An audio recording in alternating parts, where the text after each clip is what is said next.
বিসমিল্লাহির রহমানির রহিম। সুপ্রিয় শিক্ষার্থীবৃন্দ, আসসালামু আলাইকুম আ রহমতুল্লাহ। আশা করি তোমরা সবাই ভালো আছো এবং সুস্থ আছো। ইংলিশ ক্লাসে তোমাদের সবাইকে স্বাগতম জানাচ্ছি। প্রিয় শিক্ষার্থীবৃন্দ, তোমাদের জন্য আজকে English first paper model question আমি তোমাদেরকে পড়াচ্ছি। ইউনিট 5 লেসন 3 এ এই পার্ট থেকে পড়াচ্ছি। প্রিয় শিক্ষার্থীবৃন্দ, তোমরা এই ক্লাসটি অত্যন্ত মনোযোগ সহকারে দেখবে, কারণ হচ্ছে এটি এসএসসি পরীক্ষার জন্য খুবই গুরুত্বপূর্ণ একটি প্যাসেজ এবং এই প্যাসেজটি আমি তোমাদেরকে সুন্দরভাবে বুঝিয়ে দিব। এছাড়াও নবম শ্রেণীতে অধ্যয়নরত যে সমস্ত শিক্ষার্থীবৃন্দ রয়েছে তাদের জন্য এই অ্যাসাইনমেন্ট প্রণয়নে এই ক্লাসটি কাজে লাগবে। সুতরাং তারা কিন্তু এই ক্লাসটি মনোযোগের সাথে দেখবে। প্রিয় শিক্ষার্থীবৃন্দ, নবম শ্রেণীতে যে অ্যাসাইনমেন্ট দেওয়া রয়েছে তার একটি অংশ হচ্ছে ইউনিট 5 লেসন 3।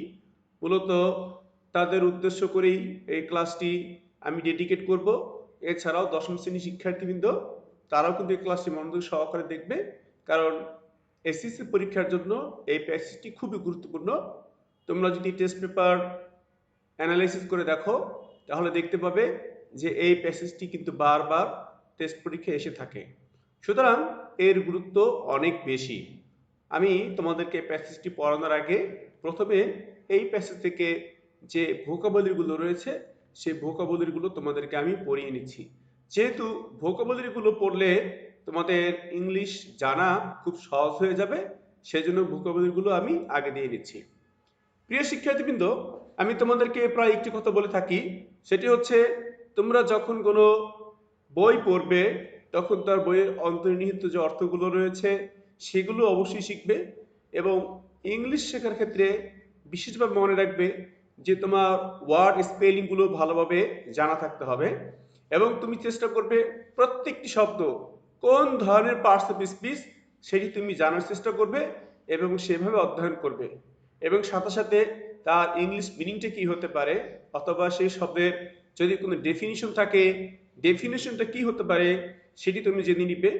অবশ্যই বাংলা অর্থ জানবে এবং ইংরেজি ওয়ার্ডের যে সিনোনিম বা সমর্থক শব্দ সেটা জানবে এবং যদি সম্ভব হয় তাহলে অবশ্যই এন্টোনিমটা তোমরা শিখে নিবে।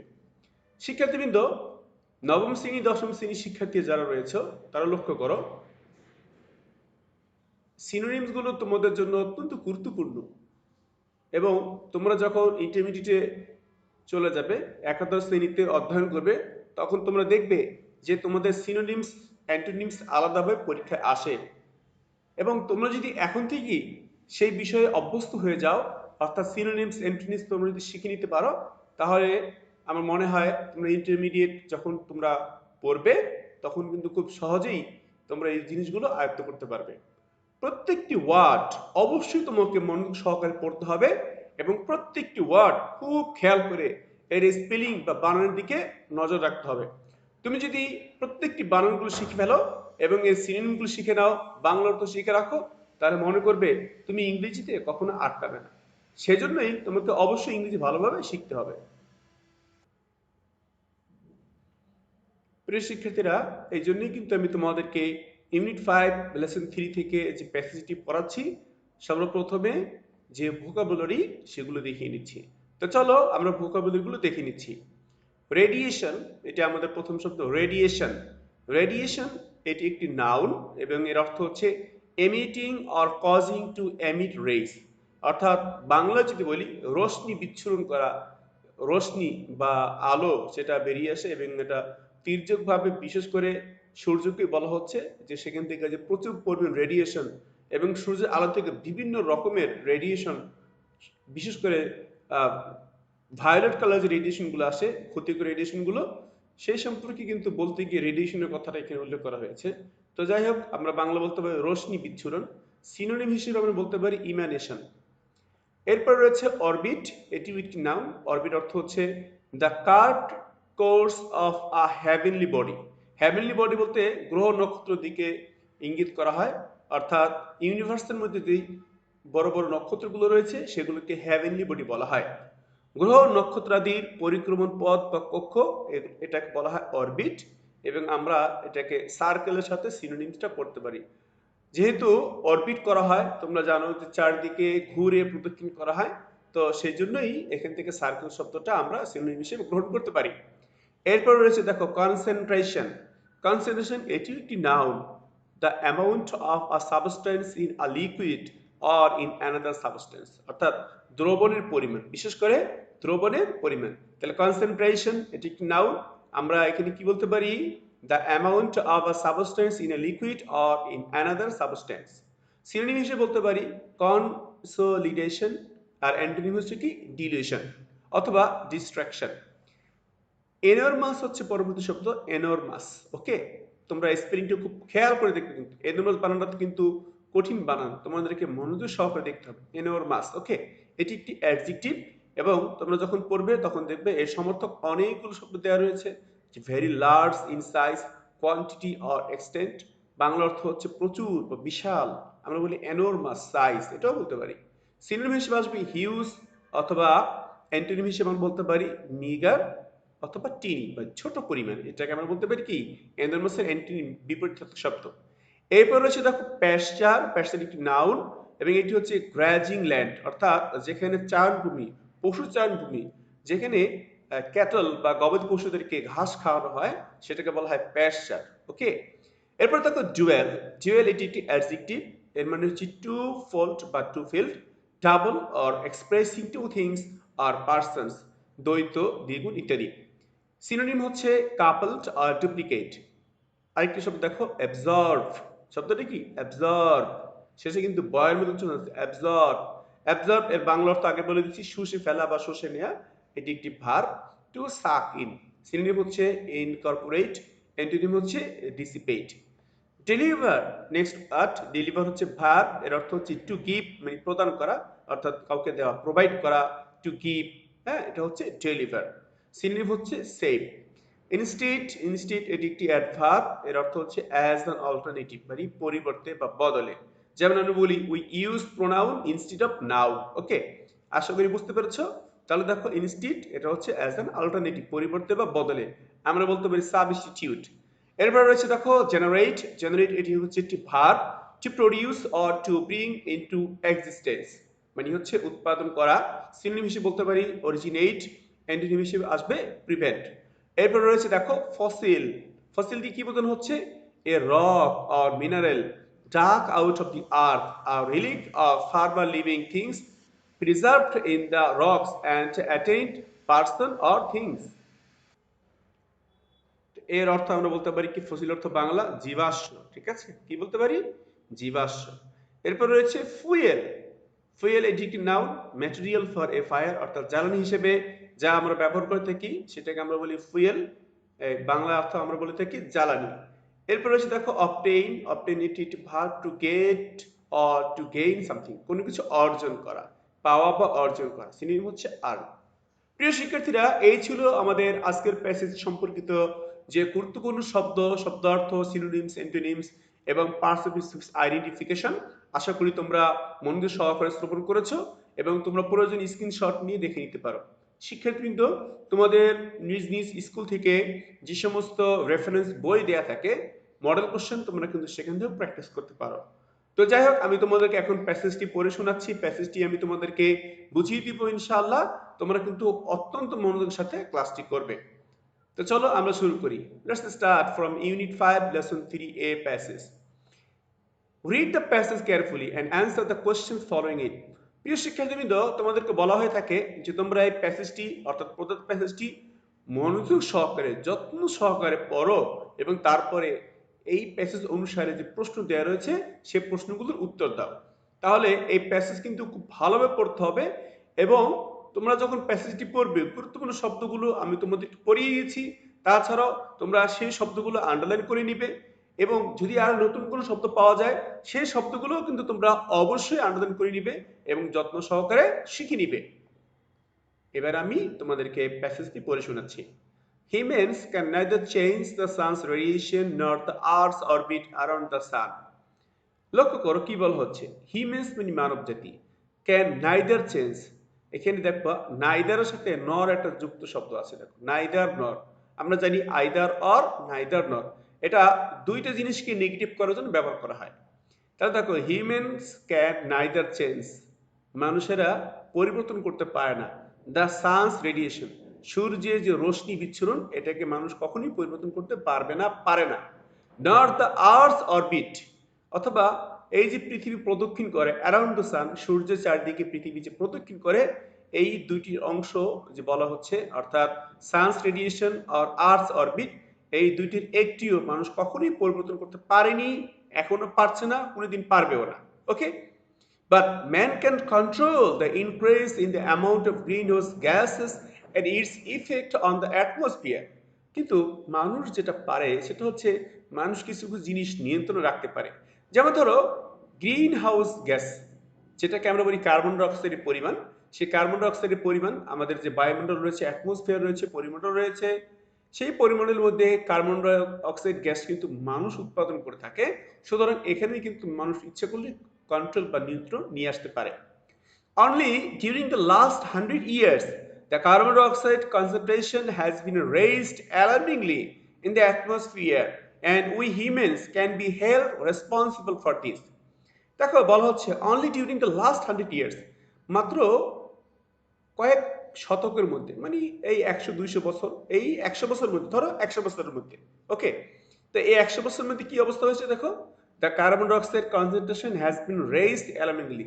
কার্বন ডাইঅক্সাইডের যে পরিমাণ, আমি বলেছিলাম কনসেন্ট্রেশন মানে হচ্ছে এখানে পরিমাণ বা অ্যামাউন্ট, তো কার্বন ডাইঅক্সাইডের পরিমাণটা এত বেশি বৃদ্ধি পেয়েছে, রেইজ অ্যালার্মিংলি, এটা কিন্তু আমাদের জন্য একটা হুমকি স্বরূপ, আমাদের জন্য একটি সতর্কতা, একটি সতর্ক সংকেত হিসেবে দেখা দিয়েছে।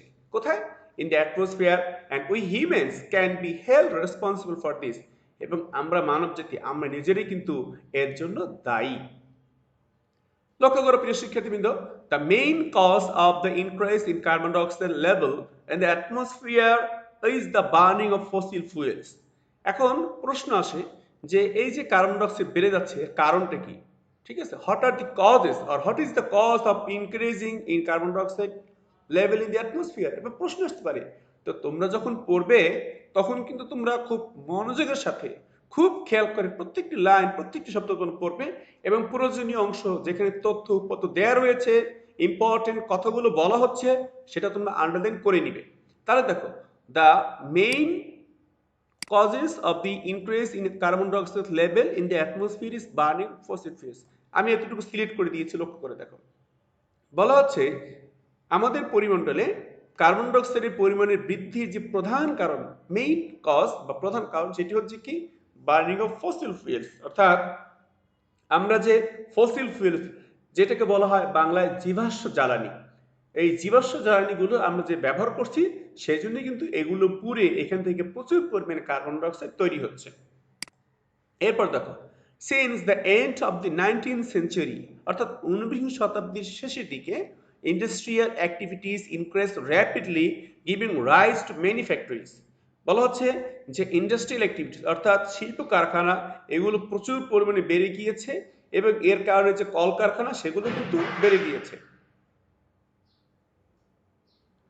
দিস ফ্যাক্টরিজ রিকোয়ার্ড এনার্জি, এবং এই যে কলকারখানা বেড়ে গিয়েছে এর জন্য কিন্তু প্রচুর শক্তি দরকার, অর্থাৎ তার জ্বালানি শক্তি দরকার, উৎপাদন করার জন্য তার বিদ্যুৎ দরকার, অথবা তার গ্যাস দরকার। তো এইগুলো উৎপাদনের জন্য যে জ্বালানি শক্তি, তার জন্য কিন্তু আমাদের ফসিল ফুয়েল প্রয়োজন অবশ্যই। Which was produce through the combustion of coal. এখন দেখো এই যে এনার্জি পাওয়ার কথা, এটা কিসের মাধ্যমে করা হয়েছিল? কোল বা কয়লা। ওকে, দেখো 19বিংশ শতাব্দীর প্রথম দিকে যখন ইন্ডাস্ট্রিয়াল রিভলিউশন হয়, শিল্প বিপ্লব ঘটে, তখন কিন্তু প্রচুর পরিমাণে কয়লা ব্যবহার করা হতো কলকারখানার মধ্যে, এবং এই কয়লা পোড়ালে কিন্তু সেখান থেকে প্রচুর পরিমাণে কার্বন ডাইঅক্সাইড তৈরি হয়, কার্বন তৈরি হয়, কালি তৈরি হয়, কার্বন ডাইঅক্সাইড গ্যাস তৈরি হয়। Besides coal, other sources of energy such as mineral oil and natural gas are also burned to heat our houses, move cars and airplanes to or to produce electricity। তো আমি যে কথাগুলো already বলে দিয়েছি, দেখো যে কয়লার পাশাপাশি আরো অন্যান্য যে শক্তির উৎসগুলো রয়েছে এনার্জি, যেমন ধরো খনিজ তেল, যেমন ধরো ডিজেল, পেট্রোল, অকটেন ইত্যাদি যেগুলো রয়েছে, বিশেষ করে ডিজেল এবং পেট্রোল, অ্যান্ড ন্যাচারাল গ্যাস বা প্রাকৃতিক গ্যাস, এগুলো কিন্তু পোড়ানো হতো এবং এখনো পোড়ানো হচ্ছে।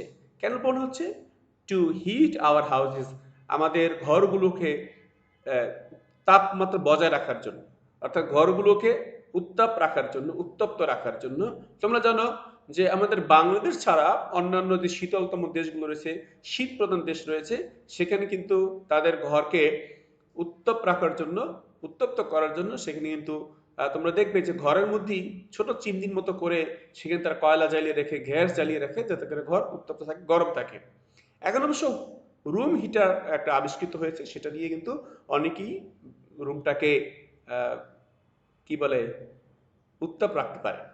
এরপর রয়েছে মুভ কার্স অ্যান্ড এয়ারপ্লেনস, এছাড়াও গাড়ি চালানোর জন্য, এয়ারপ্লেন বা উড়োজাহাজ চালানোর জন্য, অথবা বিদ্যুৎ উৎপাদন করার জন্য কিন্তু এই জিনিসগুলো পোড়াতে হয়, যেমন প্রাকৃতিক গ্যাস, প্রাকৃতিক তেল, খনিজ তেল এবং কয়লা।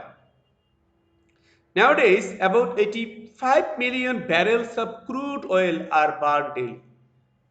খেয়াল করে দেখো, আজকালকার দিনে অর্থাৎ এখনকার সময়ে প্রতিদিন, ডেইলি, প্রতিদিন 85 মিলিয়ন ব্যারেল, চিন্তা করতে পারো, 85 মিলিয়ন ব্যারেল ক্রুড অয়েল অর্থাৎ অপরিশোধিত তেল পোড়ানো হচ্ছে। দেখো 1 million is equal to 10 lakh, 1 million কিন্তু 10 লাখ, তাহলে বলা হচ্ছে 85 মিলিয়ন ব্যারেল প্রতিদিন, এর বেশিও হতে পারে।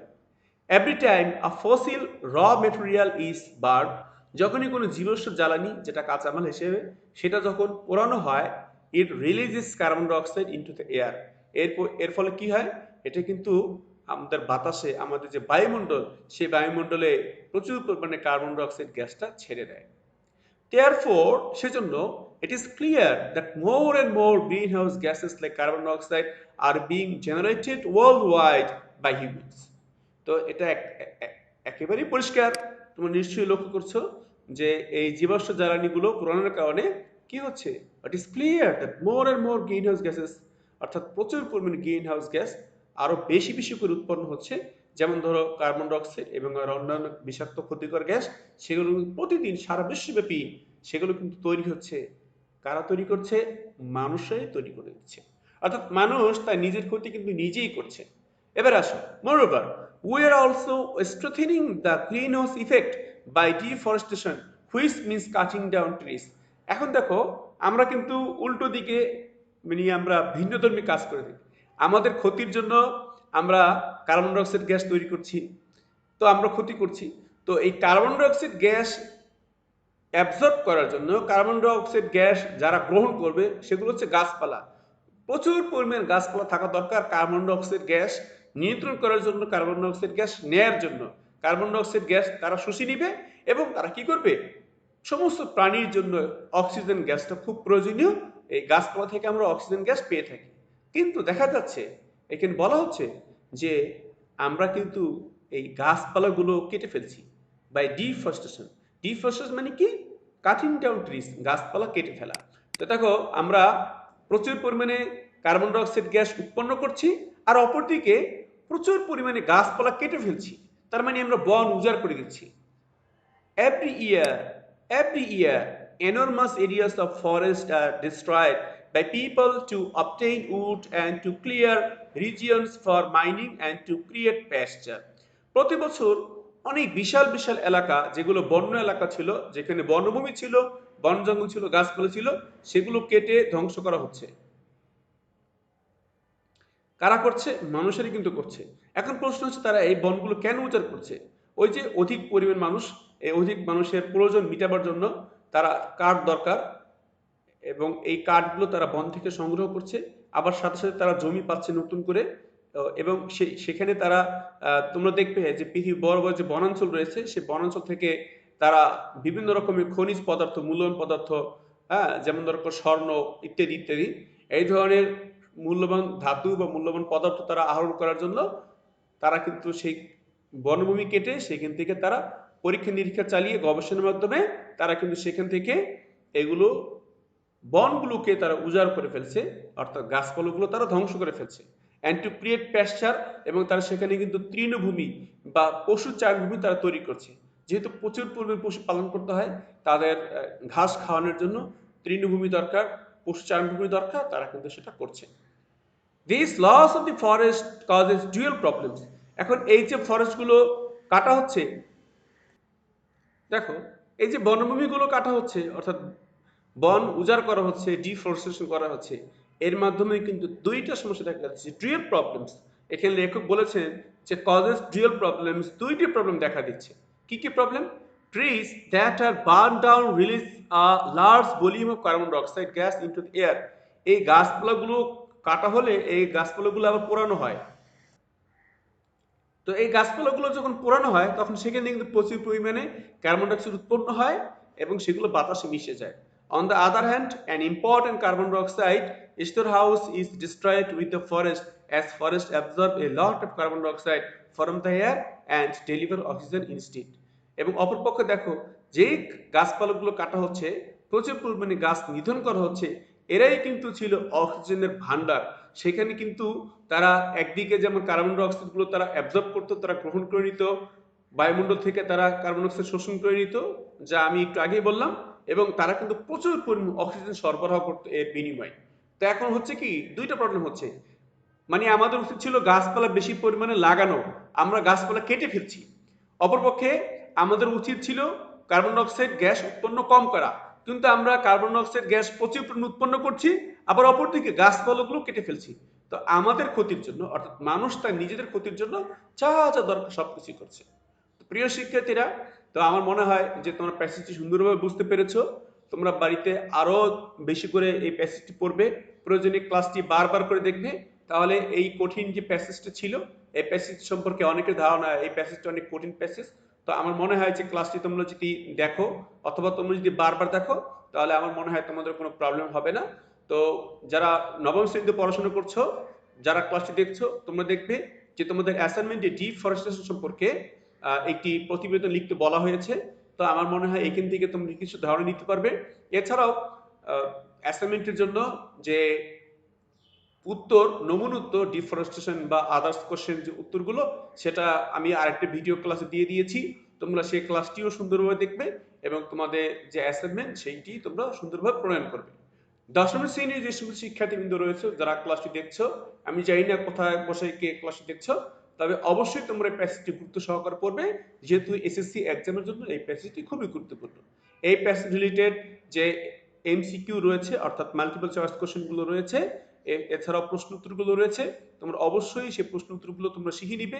আমার মনে হয় প্যাসেজ তোমরা পড়লে সেই প্যাসেজ থেকে তোমরা সুন্দরভাবে প্রশ্ন উত্তরগুলো তৈরি করতে পারবে। আমি তোমাদেরকে কয়েকটি প্যাসেজ এমসিকিউ এবং প্রশ্নের নমুনা দেখাচ্ছি। দেখো, এখানে বলা হচ্ছে man can control the effect of the green house gas on the atmosphere, the moon, the sun, human being. Man can control the effect of the green house gases on কোথায়, কোথায় করতে পারে তারা? The atmosphere. Enormous areas of forest are destroyed, কি weekly, daily, yearly, monthly. প্রচুর পরিমাণ forest কি প্রতিদিনই কিন্তু কাটা হচ্ছে। At present about dash barrels, তাহলে আমরা জানি কি কত মিলিয়ন, কত বলেছিল দেখো, কত হবে? 85 মিলিয়ন। দেখো 85 মিলিয়ন কিন্তু কোথাও বলা হয়নি, 85 মিলিয়ন কোথাও বলা হয়নি। তাহলে এটা আমরা বলতে পারি 85 million, 8 million is equal to 1 million is equal to 10 lakh. তার মানে 8 মিলিয়নে কত হবে? 80 লাখ। তো এইভাবে আমরা হিসেব করে এটাকে লিখে দিতে পারি। তো দেখো 850 লাখ হবে। তো এখানে তোমাদের জন্য কয়েকটি প্রশ্ন দিয়ে দিয়েছি, এরপর এক্সট্রা কিছু রয়েছে, তোমরা স্ক্রিনশট দিয়ে তোমরা এই কাজগুলো করে ফেলতে পারবে।